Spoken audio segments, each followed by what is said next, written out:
दुनिया में कभी भी इनकलाब किसी बुड्ढे से या किसी बच्चे से नहीं आया। पूरी दुनिया के आप इतिहास उतार कर देख लोगे तो इनकलाब हमेशा नौजवानों ने ही लाया, यूथ ने ही लाया है। आजमगढ़ वालों का मामला रहेगा तो जौनपुर वाले सोचते ये अपना मसला नहीं, वो तो उसका है। नांदेड़ वालों का मामला रहेगा तो बोले नहीं ये तो भिवंडी वाला है ना, ये इसका मसला है। गटर का पानी बहेगा तो आपके पैर को भी लगेगा। कि मतदाता ये बोलता है कि ये आदमी जिसको मैं वोट करने जा रहा हूँ, जिसको मैं वोट देने जा रहा हूँ, तो ये 5 साल तो पावर एंजॉय करेगा। अगर ये जीत के आ गया तो ये 5 साल पावर एंजॉय करेगा। तो क्यों ना मैं अपने एक दिन की पावर एंजॉय करूँ, अपने वोट की पावर एंजॉय करूँ, और मैं जितना हो सके उसको एक जो है 500 या 1000 जो है एक दिन का अपना जो पावर दिखाता है वो 2 रोटी और थोड़ी सी 2 बोटी का ही मामला रहता है। ऐसा नहीं कि वो कोई इवन आप एक छोटी जन्म पत्री भी रहते हैं ना बनाने, तो उसके अंदर डिपार्टमेंट क्या करता है आपको मालूम है? सबसे पहले धमकी वो आपको पुलिस की देता है। और पुलिस के आप आए किस काम के लिए? इवन एजुकेशन के लिए जब फीस माफ कराने की बात करते हैं या अगर वहां पर मैनेजमेंट से कोई बातें करते हैं ना, तो वहां पर पेरेंट्स और स्कूल मैनेजमेंट के बीच में पुलिस आती है। जो एजेड लोग हैं, जो सीनियर लोग हैं, न तो वो झंडा बैनर उठा सकते हैं, ना कुछ नारा लगा सकते हैं। वो काम हमारे युवा बच्चों करते हैं जो 18, 19, 20, 21, 22, 25 साल के हैं। एक आदमी की सारी चीज जानने के बाद उसका सही क्या, उसका गलत क्या, उसका काला क्या, उसका सफेद क्या, उसके बाद ये जनता सवाल करती है वोट किसको देना। तो मेरी नजर में सबसे बड़ी मक्कार जनता है। सबसे बड़ी जो बोलते हैं ना नीचपन की हरकत जनता करती है। सब जिम्मेदार जनता है। सारे डेवलपमेंट जो नहीं हो रहे हैं उसकी जिम्मेदार वही जनता है। जैसे कि अगर यूथ पॉलिटिक्स में आना चाहता है तो क्या पॉलिटिकल पार्टियां उनको एक्सेप्ट करेगी? क्या पॉलिटिकल पार्टियां उनको टिकट देगी क्या? क्योंकि पॉलिटिकल पार्टीज हम देखते हैं कि बहुत ज़्यादा एंटरटेन नहीं करती है। हाँ, काम करवाने के लिए, बाइक रैली करवाने के लिए या तो फिर भीड़ जमा करवाने के लिए जो है वो यूथ को हमेशा आगे करती है, उनको यूथ को हमेशा यूज करती है, इस्तेमाल करती है। उस वक्त कंपेयर करके देखें इनमें बेस्ट कौन है, हमारे समाज के लिए बेहतर कौन है। थोड़ा सा काउंटर करूंगा, जो ढाबा खाने वाले लोग हैं आप उसका परसेंटेज निकाल दीजिए, वो कार्यकर्ता और दलाल किस्म के ही लोग रहते। जो फैमिली, जो बच्चे रहते वो नहीं आते ढाबा खाने। जो वोटर्स है, जो बुजुर्ग लोग हैं वो असली वोटर है, और ढाबा खाने वाले वोटर भी नहीं है, उनकी उम्र भी कम है। हमारे देश में यूथ को सिर्फ और सिर्फ इस्तेमाल किया जाता है क्योंकि उसके पास मसल पावर तो है, मगर पर्दे के पीछे जो मनी पावर का इलेक्शन में खेल होता है वो उसके पास नहीं है। अगर अभी तक आपने द वॉइस को सब्सक्राइब नहीं किया है तो प्लीज अभी सब्सक्राइब करें।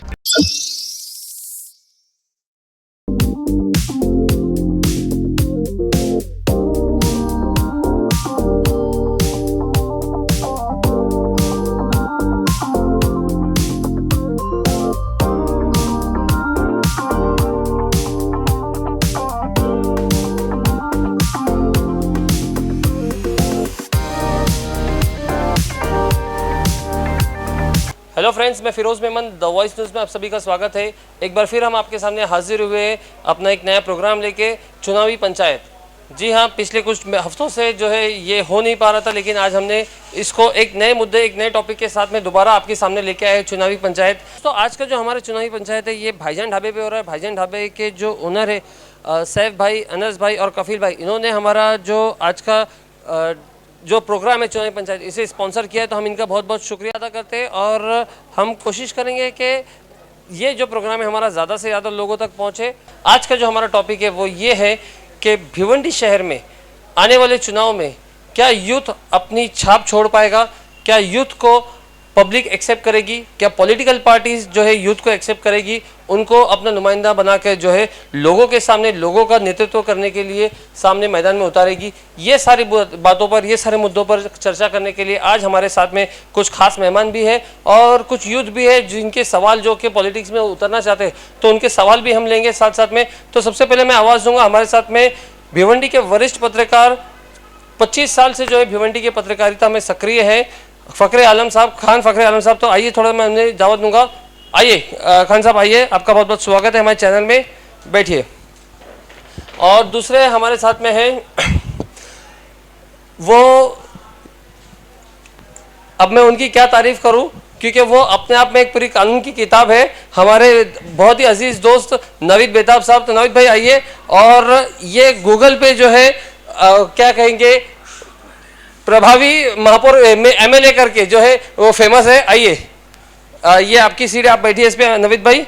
और तीसरे हमारे हैं एनसीपी पार्टी के वरिष्ठ लीडर जावेद फारूकी साहब। तो जावेद भाई, मैं आपको थोड़ा सा दावत दूंगा कि आप आइए और हमारे चैनल की शोभा बढ़ाइए। बैठिए जावेद भाई, थोड़ा सा आप लोग एडजस्ट कर लीजिए। हाँ ठीक है। तो दोस्तों शुरू करते हैं आज का चुनावी पंचायत। हमारा, मैंने बताया कि जो हम लोगों का आज का टॉपिक है वो यूथ के ऊपर है। तो मैं आपसे चाहूंगा, सब गुजारिश करूंगा कि एक एक माइक दे दीजिए सबको। तो शुरू करेंगे हम खान साहब से। तो खान साहब, थोड़ा सा आपसे शुरू करेंगे कि पहले आप ये बताइए कि भिवंडी शहर का माहौल क्या है। मतलब अगर हम पॉलिटिकली देखेंगे तो किन चीज़ों की ज़रूरत है भिवंडी शहर में? फिरोज मेमन जी देखिए, थोड़ा माइक आगे ले लीजिए। तो फिरोज माइक- मेमन जी माइक, हाँ। देखिए, सबसे पहले तो मैं आपके चैनल की जो पूरी टीम है और आपको मुबारकबाद देता हूं कि भिवंडी शहर के जो मसले मसाइल हैं आप उठाते रहते हैं और आज भी उठा रहे हैं। जी, बात आई भिवंडी शहर को क्या चाहिए। इस पूरे देश को विकास चाहिए, डेवलपमेंट चाहिए। भिवंडी शहर में जो विकास या डेवलपमेंट की बात है, यूथ भी आपका एक सवाल है कि यूथ क्या आगे मैदान में आएगा। हमारे देश में यूथ को सिर्फ और सिर्फ इस्तेमाल किया जाता है क्योंकि उसके पास मसल पावर तो है, मगर पर्दे के पीछे जो मनी पावर का इलेक्शन में खेल होता है वो उसके पास नहीं है, इसलिए वो इस्तेमाल होता रहता है और उसका इस्तेमाल किया जाता है।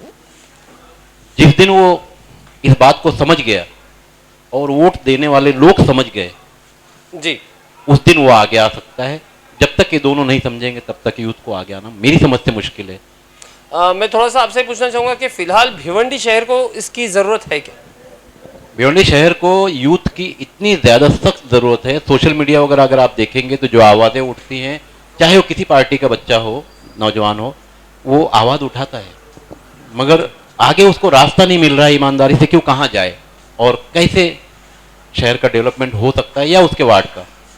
जी, अगला सवाल मैं नवीद भाई से बोलूंगा। नवीद भाई, थोड़ा सा आप बताइए कि अगर कोई यूथ पॉलिटिक्स में आना चाहता है तो उसे क्या क्या तैयारी करनी चाहिए ताकि लोग उसे एक्सेप्ट करें?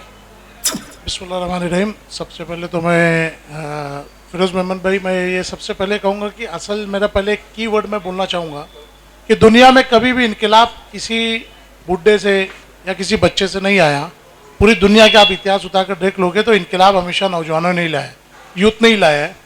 तो आपका जो मेन मुद्दा या मेन सवाल जो है कि ये क्या ज़रूरत है, इससे भी बेहतर है पहले हम रीज़न के ऊपर ध्यान दें।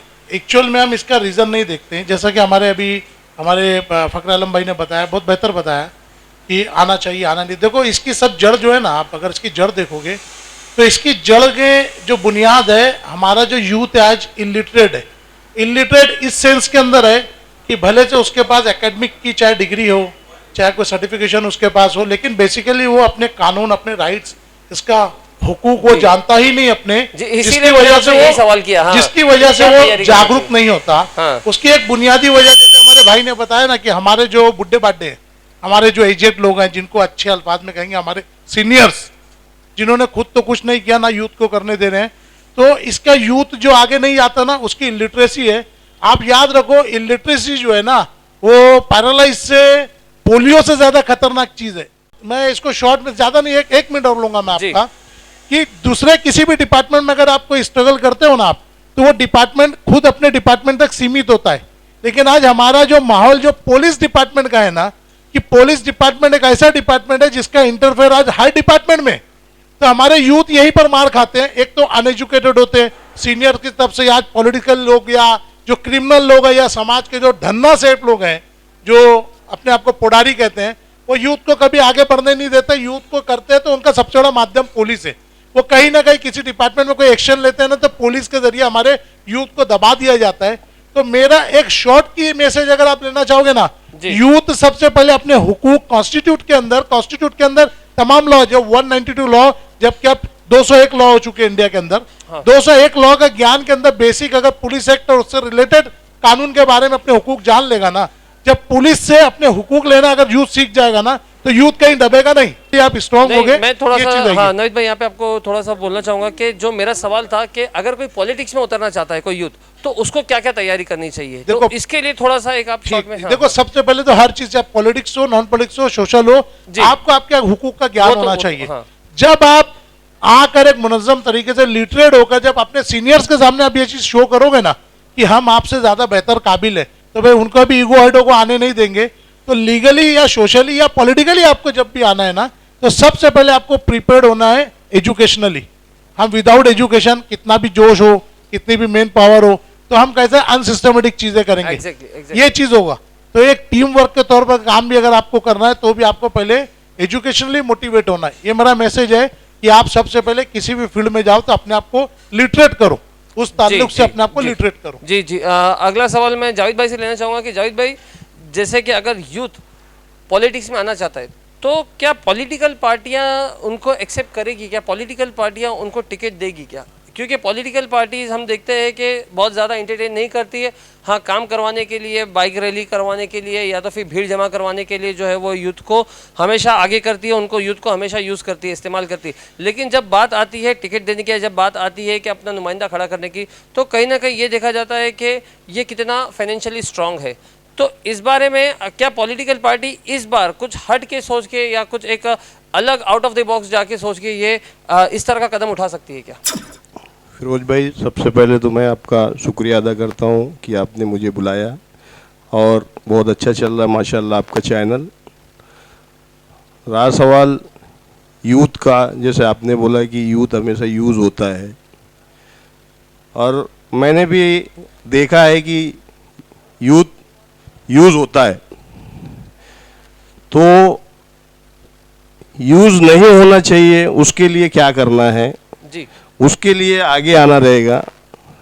देखो, आज राजनेता जितने हैं सब खराब हैं ऐसा नहीं है, कुछ खराब है, कुछ गंदगी है, उसको साफ करने की ज़रूरत है और युवाओं को आगे लाने की ज़रूरत है। क्योंकि जब भी किसी प्रोग्राम को कामयाब करना पड़ता है या कामयाब बनाना है तो उसमें युवाओं का बहुत बड़ा रोल रहता है, जी, हमेशा देखने को मिला है।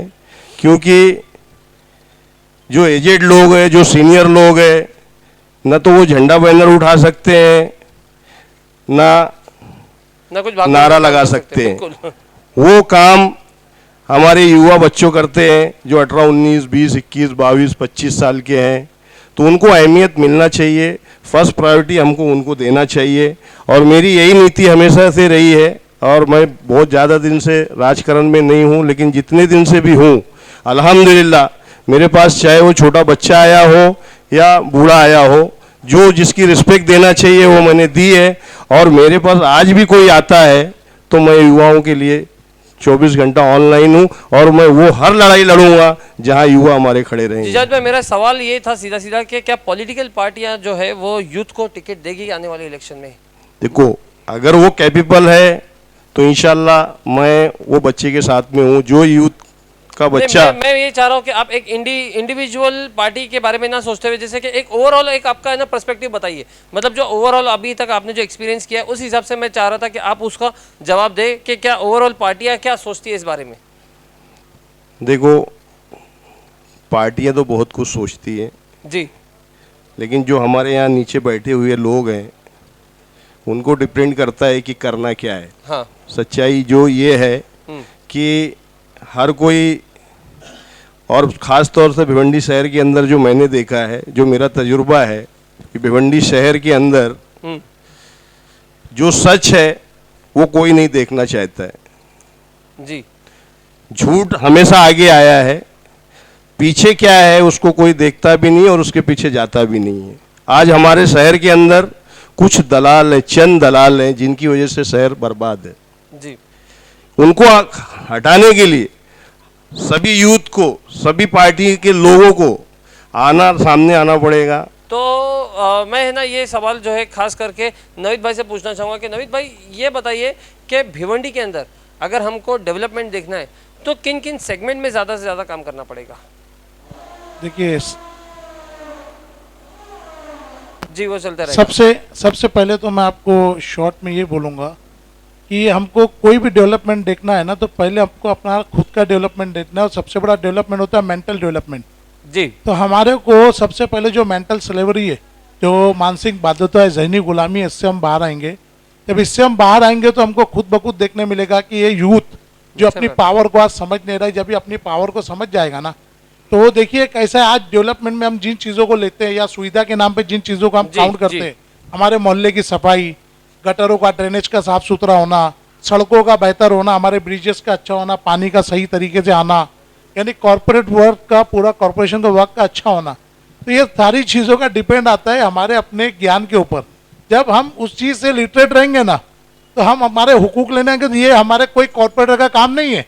ये कॉर्पोरेटर को तो हम सिर्फ हमारी फैसिलिटी के लिए as a representative, as a प्रतिनिधि हम उसको वहाँ पर अपॉइंट करते हैं कि हमारी ये तमाम सुविधाओं को वो देखे, बाकी हम सब काम करेंगे, जिसकी वजह से हम बहुत ज़्यादा बेहिस हो चुके हैं। तो हमको अगर देखना सेगमेंट में ना, तो सबसे पहले हमारा जो लिविंग स्टैंडर्ड जो आज है, आज हमारा जो लिविंग स्टैंडर्ड हो चुका है भिवंडी का, कचरे में जीना, गंदगी में जीना, और बाकायदा ड्रेनेज से आलूदा पानी पीना, बाकायदा पोल्यूटेड वाटर पीना, तो ये सब बेसिक हमारे को नीड आज नहीं मिल रही, जिससे हमारे ना सिर्फ फिजिकल, मेंटल, बल्कि एक बोलते हैं ना पिंक ऑफ हेल्थ हमारे को नहीं मिल पा रही है। इसके लिए सबसे मेन युवा को आना होगा। खासतौर से भिवंडी में युवाओं की तादाद, आज हमारी टोटल सेंसस यहाँ पे 10 से 11 लाख है, जबकि मैं चैलेंज करता हूँ 25 लाख की आबादी के अंदर कम से कम 15 लाख युवा है हमारे। जी जी, ये युवा अपने हक को पहचान लेंगे तो डेवलपमेंट वगैरह सब हमारी गुलाम होगी, हमारी चौखट की लौंडी होगी। ये आप समझ लो, लिटरेट हो भाई, आप तालीम हासिल करो, तालीम हासिल करोगे तो आप इल्म हासिल करोगे, लिटरेट आप होगे, अपने हुकूक लेना सीख जाओगे, तो कोई आपको रोक नहीं सकता। वही सबसे बड़ा डेवलपमेंट है। तो दोस्तों मैं सबसे पहले यहाँ पे आपको ये उल्लेख कर दूँ कि ये जो आज का हमारा शो है, ये भाईजान ढाबे ने स्पॉन्सर किया है, और फिलहाल हम भाईजान ढाबे पे ही बैठे हैं। यहाँ की जो एक सुकून का माहौल हमें मिला है, और जो फैसिलिटी भाईजान ढाबे वालों ने दिए हैं, अनस भाई ने और साहिब भाई ने जो दिए, हम उसके बहुत बहुत शुक्रगुजार है।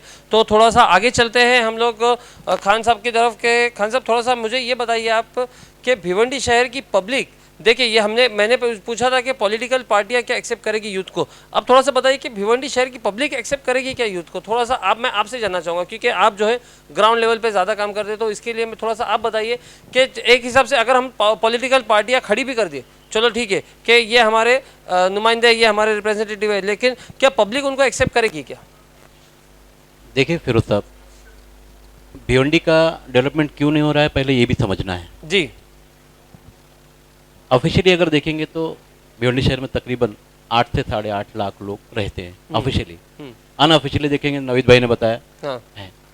हमें जो सहूलतें मिलती हैं तो ऑफिशियली के हिसाब से बिल्कुल लोग ज़्यादा हैं। मुंबई से करीब 50 किलोमीटर की दूरी पर हमारा शहर है। हाँ। उसमें जो डेवलपमेंट की बात होती है तो बीच में जो टक्केवारी का मामला है, हाँ। तो जो ठेकेदार है, पहली बात तो भिवंडी शहर का एक आयुक्त थे, उन्होंने कहा था कि भिवंडी शहर का जो टेंडर है ना, कुत्ता भी पूछता नहीं।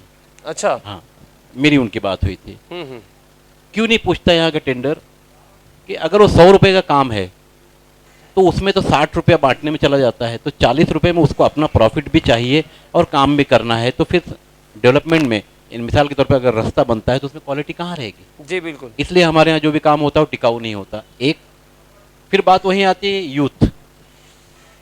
ऐसा नहीं कि सारे पॉलिटिशियन ही खराब हैं, हमारे जो मतदाता हैं वो भी तो खराब है। हम ढाबे पे बैठे हैं, इलेक्शन में भीड़ यहाँ होती है ना। बिल्कुल बिल्कुल। तो कहीं ना कहीं हमारे जो मतदाता हैं, वो जो उम्मीदवार होता है, उसकी वो हालत कर देते हैं कि अगर वो मजबूत ना हो तो दोबारा चलने के लायक भी ना रह जाए। मैं थोड़ा सा यहाँ पे आपको बोलना चाहूँगा कि मतदाता ये बोलता है कि ये आदमी जिसको मैं वोट करने जा रहा हूँ, जिसको मैं वोट देने जा रहा हूँ, तो ये 5 साल तो पावर एंजॉय करेगा। अगर ये जीत के आ गया तो ये 5 साल पावर एंजॉय करेगा, तो क्यों ना मैं अपने एक दिन की पावर एंजॉय करूँ, अपने वोट की पावर एंजॉय करूँ, और मैं जितना हो सके उसको एक जो है 500 या 1000 जो है एक दिन का अपना जो पावर दिखाता है, वो 2 रोटी और थोड़ी सी 2 बोटी का ही मामला रहता है। ऐसा नहीं कि वो कोई कार मांग लेता है, ओटी मांग लेता है। आज का राजा तो मैं हूँ, बाकी के 5 साल तो ये अपनी पावर एंजॉय करेगा, ये राजा बनेगा। लेकिन जो आज के दिन में जो राजा हूँ, तो कम से कम मैं अपना तो एक ये दिखा दूं अपनी पावर। मगर एक दिन राजा बनने से जी बेहतर है कि नहीं। हाँ, ये बात सही, लेकिन ये बात जो है लोगों को समझानी चाहिए। मेरे ये बोलने का मतलब है कि लोगों को ये बातें समझ में आनी चाहिए कि आप एक दिन की पावर के चक्कर में जो है आने वाले 5 साल अपने खराब कर देते हो। तो ये चीजें जो है लोगों को समझ में आनी चाहिए। हाँ, एक दिन की एक रोटी के लिए हम अपना एक वोट बेच देते हैं, और बकिया दिनों फिर उस उम्मीदवार को जो जीत कर जाता है उसे गाली क्यों देते? किस हक से? रहते 50 साल से, उनका बाल सफेद हो गया, इस शहर के नहीं हो पाए। रहते टावर में, सही, और नीचे गटर बह रही है, तो किसी पत्रकार या किसी नेता के इंतजार में होते हैं कि ये काम हमारा वो कर देगा। एक 20 से 25 रुपए की एक एप्लीकेशन तैयार करके महानगर पालिका नहीं जाते जी। तो ये जो सारी सोच है ना, तो डेवलपमेंट कैसे होगा, कहाँ से होगा। बाजू में मालेगांव शहर है, उन लोगों ने अपने शहर को अपना मान लिया। भिवंडी शहर के ज्यादातर लोगों ने अभी तक इस शहर को अपना शहर नहीं माना। जी, ये बहुत बड़ी बात है। आप डेवलपमेंट कीजिए अपने उस गांव का जहां से भी आप आए हो, मगर आप यहाँ रहते हो तो आप यहाँ के होके रहो, यहाँ के होके रहो, यहाँ के जी, मसले ये मसाइल। बड़ी बात है, हाँ। आजमगढ़ वालों का मामला रहेगा तो जौनपुर वाले सोचते ये अपना मसला नहीं, वो तो उसका है। नांदेड़ वालों का मामला रहेगा तो बोले नहीं ये तो भिवंडी वाला है ना, ये इसका मसला है। गटर का पानी बहेगा तो आपके पैर को भी लगेगा। जब तक ये सोच नहीं आएगी इस शहर में, तब तक तो मुझे नहीं लगता कि इस शहर का डेवलपमेंट होगा। हालांकि मजहब इस्लाम में नाउमीदी कुफ्र है, मगर मैं ऐसा मानता हूं कि शहर का डेवलपमेंट इंशाल्लाह नहीं हो क्यों पाएगा। क्यों नहीं, नहीं आप भी ना उम्मीद मत हो जाए, क्योंकि हमारे शहर का जो यूथ है, युवा है, वो अभी फिलहाल जाग चुका है। जो हिसाब से हम लोग देख रहे हैं कि कहीं ना कहीं शहर के अंदर जो है बदलाव आ रहा है, फिरोज साहब, भले ही युवा- सोशल मीडिया पे ही सही, फिरोज साहब- लेकिन कुछ तो हमें देखने को मिल फिरोज रहा साहब, है। सपोज मैं कोटर गेट पे रहता हूँ, मैं कोटर गेट से अगर इलेक्शन लड़ रहा हूँ या आप किसी जगह से कोई कैंडिडेट लड़ रहा है, तो वो जितने भी कैंडिडेट खड़े होते हैं, जैसे कोटर गेट से मैं लड़ रहा हूँ, तो मैं कोटर गेट से जितने भी 2, 5, 10 लोग जो खड़े हो रहे हैं, वो लोग सभी लोगों को जानते हैं कि जितने कैंडिडेट खड़े हो रहे हैं सबका बैकग्राउंड जानते हैं, सबके आगे पीछे की बातें जानते हैं। आप समझ रहे हैं मैं क्या कह रहा हूं? जितने कैंडिडेट खड़े होते हैं ना, वहां की आवाम उसके बारे में सब जानती है, बचपन से लेके मरे। कोई अमेरिका, कोई स्विट्जरलैंड, कोई यूके से आके खड़ा नहीं हो रहा है। उसके बाद ये सवाल करना वोट किसको देना। एक आदमी जो तुम्हारे ही समाज से, तुम्हारा जानकार, जिसको तुम जानते हो, उसकी पैदाइश भी जानते हो, उसका सारा बैकग्राउंड जानते हो, उसका मरना भी जानते हो आप, उसका आगे क्या पीछा क्या सब जानते हो आप, उसके बाद आप सवाल पूछते हो वोट किसको देना। ये आप या तो भोले हो या भोले बनने की एक्टिंग कर रहे हो। तो हम उसके बाद ये सवाल ची माना दौरत, ये कोई माना नहीं रखते सवाल कि भाई हम वोट किसको देना। एक आदमी की सारी चीज जानने के बाद, उसका सही क्या, उसका गलत क्या, उसका काला क्या, उसका सफेद क्या, उसके बाद ये जनता सवाल करती है वोट किसको देना। तो मेरी नजर में सबसे बड़ी मक्कार जनता है। सबसे बड़ी जो बोलते हैं ना नीचपन की हरकत जनता करती है, सब जिम्मेदार जनता है। सारे डेवलपमेंट जो नहीं हो रहे हैं उसकी जिम्मेदार वाहिद जनता है। मेरी नजर में, मेरा अपना ये ओपिनियन या मेरा ग्रास रूट लेवल पे ये तजुर्बा रहा है। जनता ये समझता है कि ये 10 दिन इनसे कैसे ढाबा खाना, किस तरीके से इनसे ये लेना, और एग्जैक्ट जब जिस दिन हमारा रिजल्ट होता है, जिस दिन डिक्लेरेशन होता है, काउंटिंग होती है, उस दिन से वहां निकलते साथ उसकी वजह है जितने दिन ये लोग साथ में रहते हैं, 10 दिन 15 दिन का जो कैंपेनिंग है, रोज ढाबा, रोज एंजॉय। जो आदमी बीड़ी नहीं पी सकता वो सिगरेट पीता है, वो 555 गोल्ड फ्लैग पीता है। जो आदमी अपने घर में गटर का नाले का पानी पीता है वो यहाँ बिस्लरी पीता है। लेकिन जिस दिन यहाँ पर काउंटिंग होती है, रिजल्ट निकलता है, उसके बाद मालूम है वो कैंडिडेट जो हारा, जो जीतने वाले की बात कर रहा हूं, वो फिर रात को आपको चाय भी नहीं पिलाने वाला है। तो निकलते साथ हम खुद देखें हॉल के बाहर, काउंटिंग हॉल के बाहर से गाली देना शुरू कर देते, क्योंकि वो वजह है वो अपने ग्रोह के साथ अपनी कार में बैठ के निकल जाता है। वो उनको फिर वही लोग जो 10 दिन उसके सर पर तांडव करते हैं, वो उनको वहां पर ये भी नहीं बोलता भाई थैंक यू मैं जीत गया हूं। बहुत सही कहा नवीद भाई ने कि हर समाज के अंदर जो है लिटरेसी बहुत अहम रोल निभाती है, जो एजुकेशन होता है बहुत अहम रोल निभाता है। अगर एजुकेशन नहीं है तो हम देख रहे हैं कि क्या हालत है हमारे समाज की कहो या हमारे शहर की कहो। सही कहा नवीद भाई। मैं थोड़ा सा जावेद भाई की तरफ आना चाहूँगा कि जावेद भाई क्या कहना है आपका इस मामले में कि अगर शहर को विकास करना है तो कितने हद तक के जो है लोगों का जो लिटरेट होना सही है, बताइए थोड़ा आपके मुँह से हम कुछ जानना चाहते हैं। मैं तो हमेशा से यही कहते आया हूँ कि शहर का अगर विकास करना है और शहर को अच्छा चलाना है तो हर किसी को अपनी अपनी जिम्मेदारी समझना पड़ेगा जी। अगर हम अपनी जिम्मेदारी जैसे अपना परिवार चलाते हैं, अपने बच्चों को पढ़ाते हैं, ऐसे ही सोच अपने शहर के लिए अगर हम रखेंगे तो आने वाले टाइम में शहर में विकास दिखेगा। लेकिन हम यहाँ क्या देख रहे हैं कि हमारा बच्चा कैसा पढ़ रहा है, हम कैसे रह रहे हैं, शहर कैसा भी है, हम खड्डे में जाना बर्दाश्त कर रहे हैं, लेकिन हम आवाज़ उठाना बर्दाश्त नहीं कर रहे, आवाज़ नहीं उठा रहे। कहीं ऐसा नहीं हो कि कोई बड़ा आदमी आके मेरे को कुछ बोले। जी। यहाँ खड्डा है, यू टर्न मार के चले जा रहे हैं, लेकिन वहाँ बोलने वाला कोई नहीं। बिल्कुल बिल्कुल। लेकिन बोलना पड़ेगा, और ये युवाओं को बोलना पड़ेगा, हर घर का एक एक फर्द को बोलना पड़ेगा, तो जाके शहर सुधरेगा। ना कि हम 4 लोग या 150 जो राजकरण कर रहे हैं, इसके लिए जनता को भी सामने आना पड़ेगा, खुल के लोगों का विरोध करना पड़ेगा। 10 कैंडिडेट खड़े हो रहे हैं तो उसमें कौन सा कैंडिडेट अच्छा है, किसको चुन के लाना चाहिए, कौन हमारे शहर का विकास करेगा, उसको कैसे चलाना है, कैसे देखना है, ये हम सबको समझ के करना पड़ेगा, तो जाके विकास हो। जी जी जी, मैं चाहूँगा कि आप कुछ सवाल अगर है आपके मन में। जैसा फिरोज भाई आपने एक प्रोग्राम रखा है उसके लिए मैं आपका भी शुक्रिया अदा करता हूँ। सबसे पहला सवाल मेरा ये है कि अभी यहाँ पे जो आपने इन्हें बुलाया है मेहमान के तौर पर, तो मैं इसमें नवीद भाई और जावेद भाई और फ़खर आलम भाई ये जो है, ये आगे चल के अगर यूथ के लिए किसी इंजीनियरिंग कॉलेज या मेडिकल कॉलेज की बात आती है तो क्या कभी इन्होंने आवाज़ उठाया उस चीज़ को लेके, या अगर उठाया है तो उसको किस हद तक उसके कामयाबी हासिल की है? अल्हम्दुलिल्लाह, हाँ। ये मैं इसका जवाब देना चाहूँगा। अल्हम्दुलिल्लाह ये चीज़ तो आज आप इस स्टेज पर पूछ रहे हैं कि हमने क्या किया, चाहे कॉलेज के लिए या एजुकेशन के लिए। अल्हम्दुलिल्लाह मेरा एक यूट्यूब चैनल है इंजीनियर नवीद बेताब, जिसको अभी हमने उसको कंपाइल कर दिया। नहीं तो पहले मैं कोई चैनल नहीं चलाता, मेरे लोग मेरा चैनल चलाते हैं। तो अब हमने ये फैसला किया कि उसी चैनल के ऊपर सारी चीज़ें डालेंगे और कंप्लीट नाम से मेरे फोटो के साथ इंजीनियर नवीद बेताब। तो आप पूरा एजुकेशनल मूवमेंट मेरा उसके ऊपर आप देख सकते हो, जो भी लोड है। लेकिन मैं जब स्टूडेंट लाइफ में था ना, मैं उस वक्त से स्टूडेंट्स के लिए इसके लिए जानता हूँ। अल्हम्दुलिल्लाह बहुत बड़ी तादाद इस चीज़ को यहाँ के मुकामी लोग जानते हैं। तो हम लोगों ने सब स्ट्रगल किया। भिवंडी का जो वाहिद अकेला जो पॉलिटेक्निक जो था, एक हमारा शाद आदम पॉलिटेक्निक, उसके लिए हमारे पूरे स्ट्रगल है। हमारे पास डॉक्यूमेंट्री खासतौर से मेरे पास, मेरी टीम के पास डॉक्यूमेंट्री एविडेंसेस भी है सारे एजुकेशन के। तो शॉर्ट में यही बोलूँगा, हमने किए बहुत कुछ लेकिन हमको किसी ने करने दिया नहीं। तो इसका भी रिलेशन जो है ना, ये बात का जो ताल्लुक है, क्यों नहीं करने मिला या क्यों नहीं करते, उसका ताल्लुक भी जो है ना, हमारे जो जावेद भाई ने इससे पहले जवाब दिया ना, हर एक को आवाज़ उठाना है, हर एक को आगे आना है, हर एक को बोलना है, ये उसी से रिलेटेड है। कि जब कोई मूवमेंट या कुछ शुरू किया जाता था ना, तो जैसे इलाकाई, देखो आज हमारे अंदर जैसा हमारे आलम फ़खर आलम भाई ने कहा ना, कोई अगर कोई काम करता है तो हमारी कौम जो है ना, आज हमारी जो समाज है बटा हुआ है।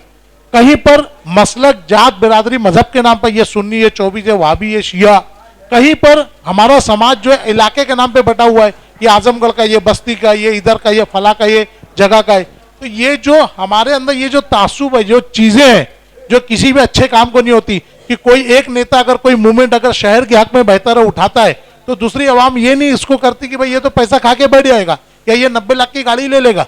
बात समझ रहे हैं आप? जैसे टोरेंट का एक मुद्दा ले लो आप, तो ये इस मूवमेंट के अंदर आवाम को खुद आगे बढ़कर लीड करना चाहिए। कोई भी चीज देखो, बुराई की जड़ हम नहीं समझ पाते, बुराई की जड़ ही वहां पर शुरू होती है जब कोई भी मामला बंद कमरे में होते हैं। मैंने बोला ना, मैं अक्सर मिसाल देता हूं, हम 5 रुपए का टमाटर भी खरीदते हैं ना अगर, तो टटोलते हैं कि सड़ा गला तो नहीं है, पिचका तो नहीं है, ये हमारे को 2-4 दिन चलेगा कि नहीं चलेगा, ड्यूरेबिलिटी चेक करते हैं, उसका हाइजीन अनहाइजीन चेक करते हैं हम। लेकिन जब हमारे अपने खुद के लिविंग स्टैंडर्ड मेयार जिंदगी की बात आती है तो हम अंधे होकर किसको भी चुन लेते हैं, जात बिरादरी आ जाती है, इलाका मोहल्ला आ जाता है। हम वहां पर काबिल और सही देखकर जो ना सिर्फ हमारे आने वाली नस्लों के और पूरे समाज के हक में जो बेहतर है उसको क्यों नहीं चुनते। बस मेरा यही बोलना है, कसूरवार जनता है, एक टमाटर का सेंस है उसको सही गलत चुनने का।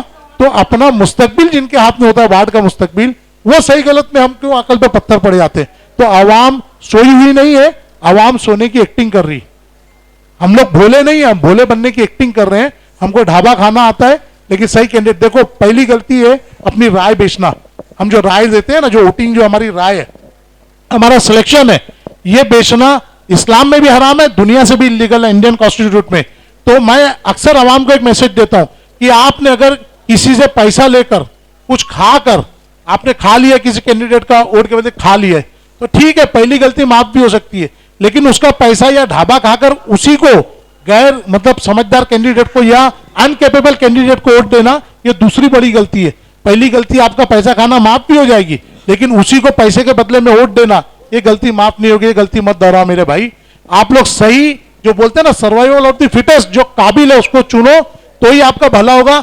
आपकी सारी तरक्की आपके हाथ में, कोई नेता, कोई नुमाइंदा, कोई आपको नहीं कर सकता जब तक आप खुद नहीं बदलोगे। अल्लाह कुरान में भी फरमाता है, अल्लाह उस कौम की हालत तब तक नहीं बदलता जिसे खुद फिक्र ना हो अपनी हालत के बदलने का। जी जी जी जी, बहुत बहुत बढ़िया नवीद भाई की जो पूरी स्पीच थी उसके अंदर एक छोटा सा मुझे कंक्लूजन समझ में आया है कि आपको अगर कोई ऑफर करता है, कोई कैंडिडेट ऑफर करता है, पैसे वगैरह ऑफर करता है, तो आप उसको ले लो, एक पहली गलती करो, लेकिन उसको वोट मत दो, ये दूसरी गलती ना करो। ये जो है इसमें जो है कंक्लूजन निकल के आया है। तो यहाँ पे हम लोग शुक्रिया है द क्या? वॉइस न्यूज़ चैनल का, जो सामने बैठे हैं और पब्लिक में बैठे लगभग सारे मेरे मित्र हैं। बहुत सारी बातें हुई भिवंडी के यूथ को और भिवंडी के विकास को लेके। तो इस प्रोग्राम के जरिए मुझे एक बात और समझ में आई, मैं किसी को काउंटर नहीं करना चाहूँगा। आप डायरेक्ट इल्ज़ाम लगा रहे हो कि जनता की गलती है, तो इस बात को मैं नहीं मानता। जनता की कोई गलती नहीं है।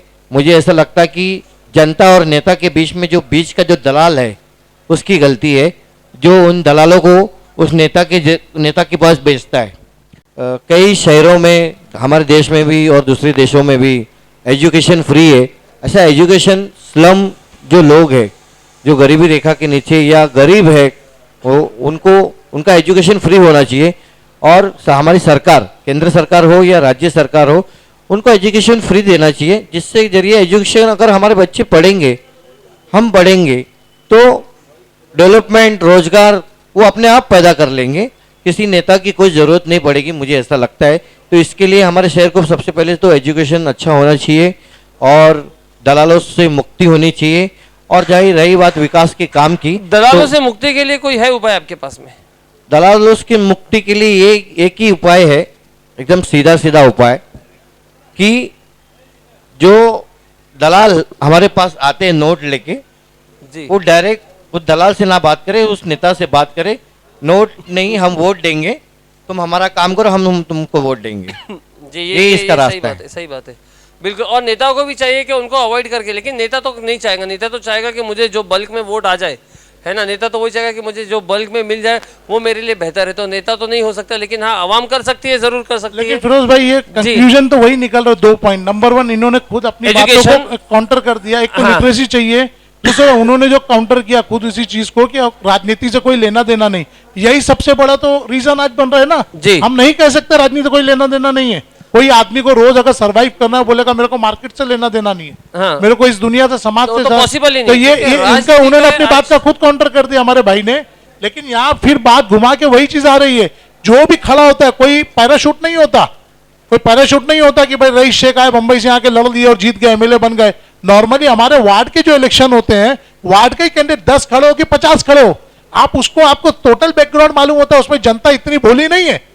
जनता को उस वक्त समझ में आती है बराबर जब ढाबा खाना होता है। जनता उस वक्त उनको कंपेयर क्यों नहीं करती? उस वक्त कंपेयर कर देखे इनमें बेस्ट कौन है, हमारे समाज के लिए बेहतर कौन है। थोड़ा सा काउंटर करूंगा, जो ढाबा खाने वाले लोग हैं, आप उसका परसेंटेज निकाल दीजिए। वो कार्यकर्ता और दलाल किस्म के ही लोग रहते, जो फैमिली, जो बच्चे रहते, वो नहीं आते ढाबा खाने। जो वोटर्स है, जो बुजुर्ग लोग हैं, वो असली वोटर है। और ढाबा खाने वाले वोटर भी नहीं है, उनकी उम्र भी कम है। आप सर्वे कर लो, आपको चुनाव सर्वे में पता चल जाएगा। ढाबा खाने वाले अलग लोग हैं और वोटिंग करने वाले अलग लोग हैं। पैसा लेने वाले अलग लोग हैं और झंडे पकड़ने वाले अलग लोग हैं। दोनों में अंतर है।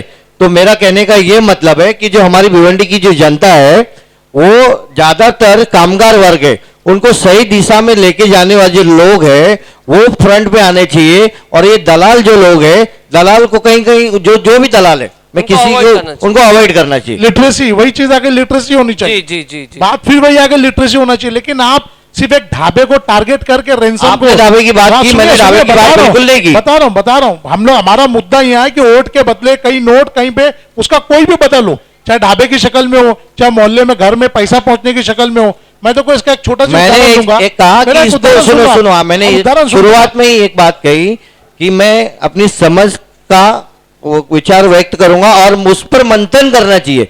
मंथन का मतलब ये होता है कि हमको विचार करना चाहिए। We are not arguing, we are not arguing, we are not countering. मैं काउंटर नहीं कर रहा हूं, वो नहीं कर रहा हूं। मैं आपको जो मेरा भी अनुभव है ग्रास रूट लेवल पे वो बता रहा हूं। देखो 2012 के मैं एक छोटा सी बताऊंगा और ओपन नहीं बताऊंगा नाम के साथ, क्योंकि मैं भी कैंडिडेट था। 2012 के अंदर मैंने एक चीज देखी थी।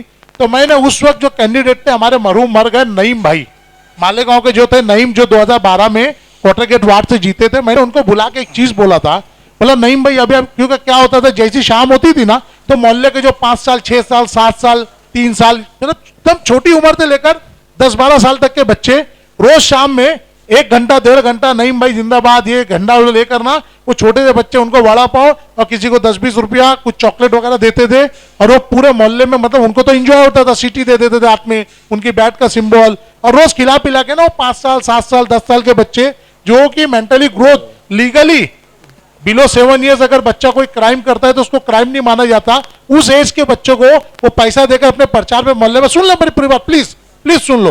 तो मैंने नईम भाई को पकड़ के बोला, मैं बोला ये जनरेशन जब आगे बढ़ेगी ना तो ये पैसा लेना इलेक्शन में इस तरीके से पैसा खाकर जो गोली बिस्किट से शुरू करी हो आपकी बात को जो काउंटर करता हूं, सुनो मेरी बात अभी पूरी बात पूरी हो जाए प्लीज प्लीज।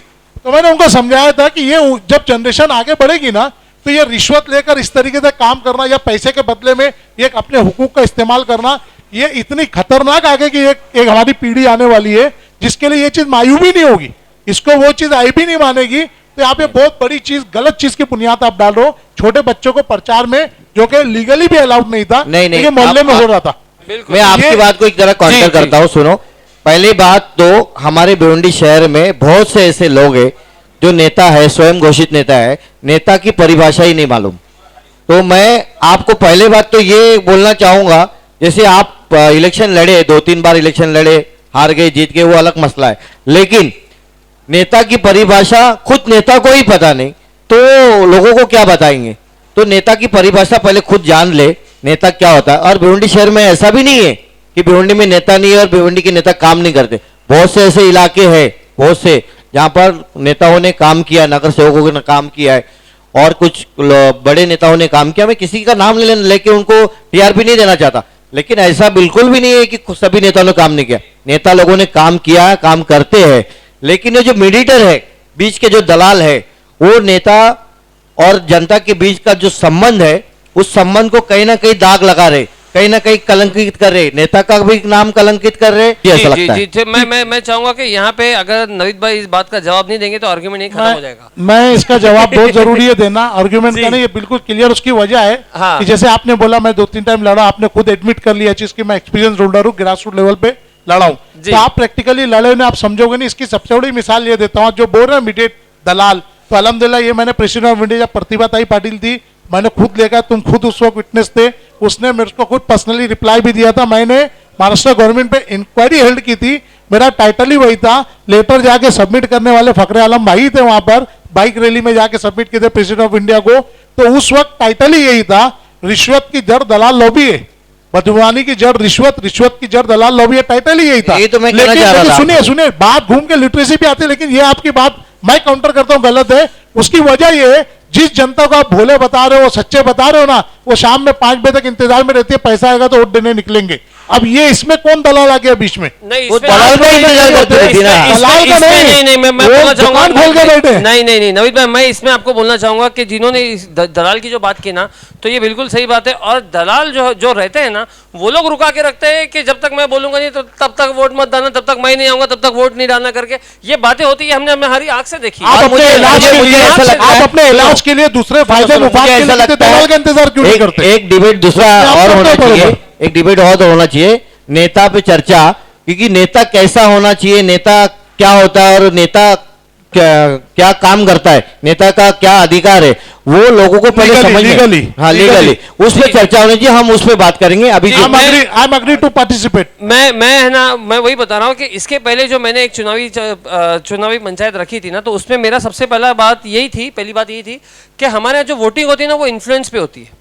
हमारे यहाँ पे वोटिंग जो है ना, सिलेक्शन पे नहीं होती है, इन्फ्लुएंस पे होती है कि ये देखो ये ना हमारे गांव का, ये हमारे सूबे का, ये हमारी जात का है, इसके ऊपर होती है। तो वो जो इन्फ्लुएंस करने वाले जो लोग होते हैं ना, वो खतरनाक होते हैं, जिनकी बात वो कर रहा है दलाल, उसी की बात करते। तो जो इन्फ्लुएंस में जो है ना, लोग फिर है ना 5-5 बजे तक रुक भी जाते हैं। लाने ना भाई, अपने हुकूक लेना। तो हम वही चाह रहे हैं, हुकूक लेना सीखे जनता। हम लोग वही चाह रहे हैं कि लोग इन्फ्लुएंस ना हो, लोग जो है अपने हुकूक को जानकर जो है वोट करे, ताकि क्या अच्छा है क्या बुरा। सबसे पहले तो आज जो विषय था युवा को लेके, युवा आगे कैसे जाएगा, मुश्किल से 5 से 7 मिनट युवा के ऊपर चला। उसके बाद ये चीज़ें ऐसी टर्न ले ली, राजनेताओं के ऊपर चले गई।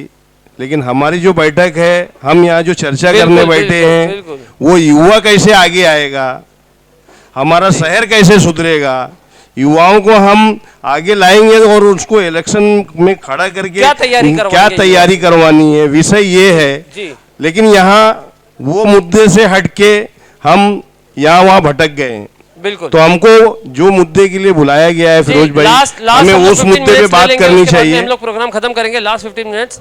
जी। ये मुद्दे पे बात करना चाहिए। आज भिवंडी शहर के अंदर युवाओं को देखने वाला कोई नहीं है, हर कोई यूज कर रहा है। मैंने पहले भी कहा कि हम अपना परिवार बहुत अच्छे से चलाते हैं, लेकिन शहर में कुछ तकलीफ है तो उसके ऊपर निगाहें फेर घुमा के चले जाते हैं।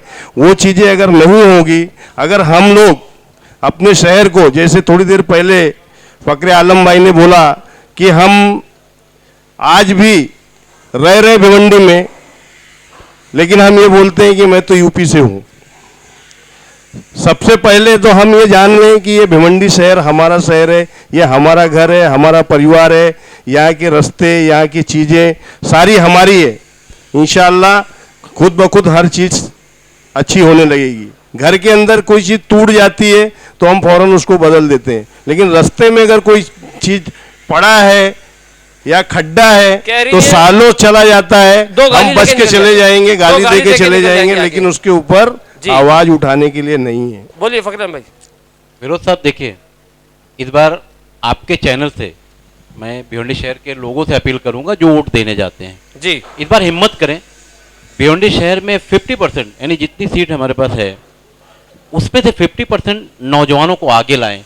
और वार्ड के लोग अगर खड़े हो जाते हैं, अपने वार्ड का ही कोई एक अच्छा बच्चा जो पढ़ा लिखा हो, अगर ज्यादा नहीं है तो कुछ तो हो, उसको आगे करें। और पॉलिटिकल पार्टियां जब तक सपोर्ट नहीं करेंगी, क्योंकि इसमें पर्दा हटाना पड़ेगा। पॉलिटिकल पार्टियों का जो मामला है, कंडक्टर से जब टिकट मांगा जाता है तो वो पैसे लेता है, दे देता है, मगर यहाँ पॉलिटिकल पार्टियों में एक पर्दा है। पर्दे के पीछे वो टिकट कितने का बिकता है, जहां तक हमारे दर्शक देख रहे हैं सबको पता है, और हम सभी लोगों को कम ज्यादा मालूम है। वो पॉलिसी अगर बदलाव उसमें लाया जाता है तो हम नौजवान को आगे करके और भिवंडी शहर के जो अच्छे वोटर हैं उनकी मदद से 50% बदलाव ला सकते हैं शहर में। आलम भाई, मैं आपकी बात से सहमत हूँ, लेकिन जैसा भिवंडी शहर में अपने महाराष्ट्र के अंदर पैनल चलता है, अगर सही में यूथ को आगे लाना है तो हमको पैनल खत्म करना पड़ेगा। जी, अब पैनल इस साल तो खत्म नहीं होगा, वो नहीं, अगले मैं बता रहा हूँ नहीं जी, जी। अगर यूथ को आगे आना है तो पैनल खत्म होगा तो यूथ आ सकता आगे। क्योंकि होता क्या है, एक्चुअल होता क्या है, आज वार्ड पैनल बनता है तो बेनिफिट कैसे कैसे लोगों को मिलता है वो आपको मालूम है। पिछले इलेक्शन में 2017 के इलेक्शन में अपने को देखने को मिला कि जिनको कोई जानता भी नहीं वो भी चुन के आ गए। क्यों आ गए? क्योंकि पैनल था, दो मजबूत थे, एक घोड़े पे 3 गधे। हाँ, एक घोड़े पे 3 गधे कह सकते हैं। मैं आपकी बात से सहमत हूं। तो ये चीजें कैसे खत्म होगी? ये खत्म यूथ आगे आएगा कब? फकरे आलम भाई, यूथ जब भी आगे आएगा जब सिंगल वार्ड होगा तो उसकी ताकत दिखेगी। उसके लिए हम सभी लोगों को, जावेद भाई देखिए, यूथ के पास पैसा नहीं है, ठीक है, मसल पावर है जिसका इस्तेमाल हमारे देश में भी होता है, भिवंडी शहर में भी होता है, बराबर है। नहीं है अगर लोग ईमानदारी से आगे आते हैं। अच्छा, यूथ के अंदर एक वो लोग भी आते हैं जिन जो सालों से जो अभी शहर में राज कर रहे हैं, जैसे कि जो पॉलिटिशियन, सो कॉल्ड पॉलिटिशियन है, तो उनके जो बच्चे हैं वो भी यूथ में आते हैं, तो उनको भी क्या आगे किया जाए? नहीं, तो उनके पास तो बात कमाई है, बिल्कुल बिल्कुल बिल्कुल। पॉलिटिकल कमाई जो है वो तो उनके पास मौजूद है, वो आगे आ जाएंगे, फिर बात वही आ जाएगी कि मनी पावर पर वो आगे आ जाएंगे। कि उनको क्या यूथ में गिनना है कि उनको नहीं, उनको छोड़ कर देखिए, जैसे कि एक कहावत है ना, राजा का बेटा राजा बनेगा, तो वो वहाँ पे ना ये लागू होती है। क्योंकि अभी तो हमने देखा है कि हाल ही में कुछ महीनों पहले जो है लोगों ने अपने बच्चों को आगे करना, लोगों ने अपने बच्चों को प्रमोट करना शुरू कर दिया है ना, वंशवाद, तो लोगों ने शुरू कर दिया अपने बच्चों को प्रमोट करना। देखिए फिरोज भाई, जब तक भिवंडी शहर में यूथ को आगे नहीं किया जाएगा, और 2 लोग हैं, यूथ तो बीच में फंसा हुआ है, वार्ड की तरफ जाता है तो खाला दौड़ाती है, इधर आता है तो नेता दौड़ाता है, क्योंकि नेता को वोट चाहिए, खाला को नोट भी चाहिए, ये भी है। तो ये परेशान है, इसके मसल पावर का जो इस्तेमाल हो रहा है उसके बाद मनी पावर नहीं, इसलिए इस्तेमाल हो रहा है। जी जी, देखिए शॉर्ट में मैंने जब प्रोग्राम शुरू हुआ था, जैसे जावेद भाई ने बोले यूथ पे बात नहीं, आप शॉर्ट में बोलने का है, कंक्लूड करते हैं। उसकी वजह है आप समंदर को कूजे में समेटने बोलते हैं, समंदर को बोलते हैं एक पॉट में लेके आ जाओ, वो टॉपिक है। मैंने एक ही बोला था, पूरी दुनिया का आप इतिहास उठा लो, इनकलाब हमेशा यूथ से आया है, कोई बुढ़े बड्डे से आज तक इनकलाब आया नहीं है। तो बुनियादी चीज जो हमारे अंदर यहाँ पर जो आप यूथ की जो बात कर रहे हैं ना, तो यूथ को यहाँ पर ऐसी कोई चीज नहीं कि अगर यूथ चाहे तो क्यों नहीं कर सकता। एक यूथ अपने तमाम चीजों के लिए बराबर वहां पर वो नहीं होता। देखो कैटेगरी 3 होती है समाज में, या तो कोई लिटरेट है या कोई इलिटरेट है। जो इन दोनों के बीच में ना हाफ लिटरेट, समाज के लिए हमेशा मसला वो है। इलिटरेट भी समाज के लिए मसला नहीं है, हाईली लिटरेट भी मसला नहीं है। जो हाफ लिटरेट है ना, समाज के लिए बीच के लोग ही मसला है। हर चीज का जो बोला ना, इनको अगर अपने हुकूक लेना है तो युवा ही लेगी ना हुकूक। हर जगह लड़ने के लिए हमारे पास युवा ही मौजूद है। वो युवा को हर चीज का सेंस है, लेकिन जब अपने हुकूक की बात आती है तो वो अंधा हो जाता है। लड़ना झड़ना है, बिगड़ना है, कुछ किसी से वो करना है, तो हर चीज में यूथ आगे। यूथ ऑलरेडी ये जागरूकता, बोला लिटरेसी आएगी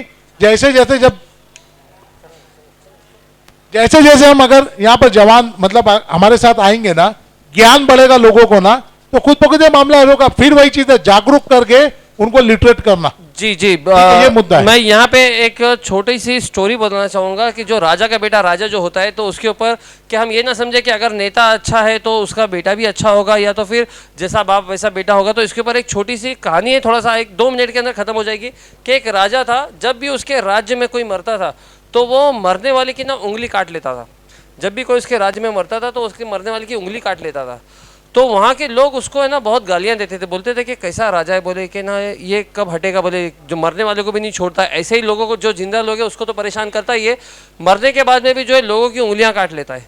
और क्या हो गया, राजा का निधन हो गया, राजा मर गया। उसके बाद में उसका बेटा जो है वो राजा बना, और उसके बाद में उसके राज्य में जो भी मरता था तो उसकी उंगली नहीं काटते थे, लेकिन वो उसका हाथ काट देता था।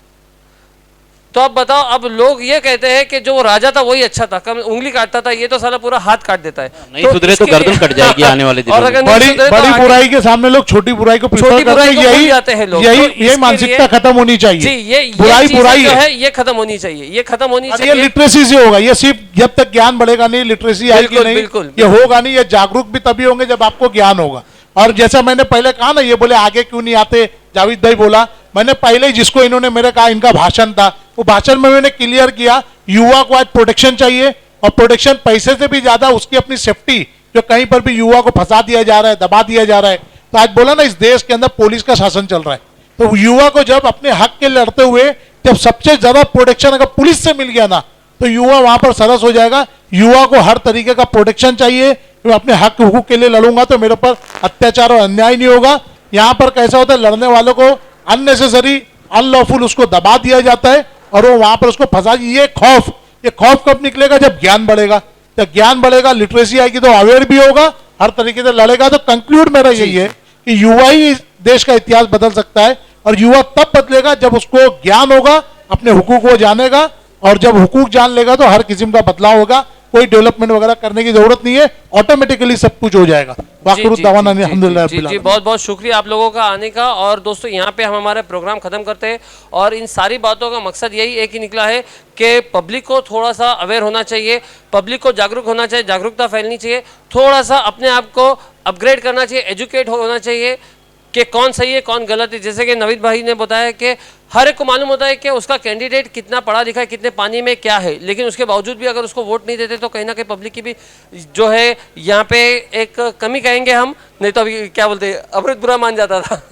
तो दोस्तों, और दूसरी एक बात, सबसे खास बात यह है कि युवा पे भरोसा करें, लोगों पे भरोसा करें। कल को ये नहीं हो कि हमारे पास में ऑप्शन ही क्या था, है ना। अगर कोई ऑप्शन अच्छा मिलता है तो आप बिल्कुल उसको चुन के सामने लाए। और मैं तो कहूँगा कि लोग खुद से जो अपने कैंडिडेट का जो है ना, अपने वार्ड में कैंडिडेट को खड़ा करे, आगे बढ़े कि आप हमारी तरफ से खड़े हो जाओ, आप हमारे वार्ड में भाई खड़े हो हर चीज में हमको जी। तमीज होती है। हमारी जान कौन बचा सकता है, हमारा केस कौन जिता सकता है, सिर्फ इसी जगह पर सिर्फ वाद के यहाँ पे मुस्तकबिल जो क्या है कि हम लोग- क्यों वहां पर आकर गिलाजत खा लेते हैं। बिल्कुल बिल्कुल। तो यहाँ पे ये बातें नहीं आनी चाहिए। और इसी के साथ हम अपना जो आज का जो प्रोग्राम है उसको खत्म करते हैं। मैं बहुत बहुत धन्यवाद करूंगा हमारे भाईजान ढाबा का, जिन्होंने आज हमारे इस शो को स्पॉन्सर किया है। और आप सभी का भी धन्यवाद करूंगा कि आप लोग आए और अपना इतना कीमती वक्त दिया, अपनी नॉलेज शेयर किया हमारे साथ में। तो बहुत बहुत शुक्रिया।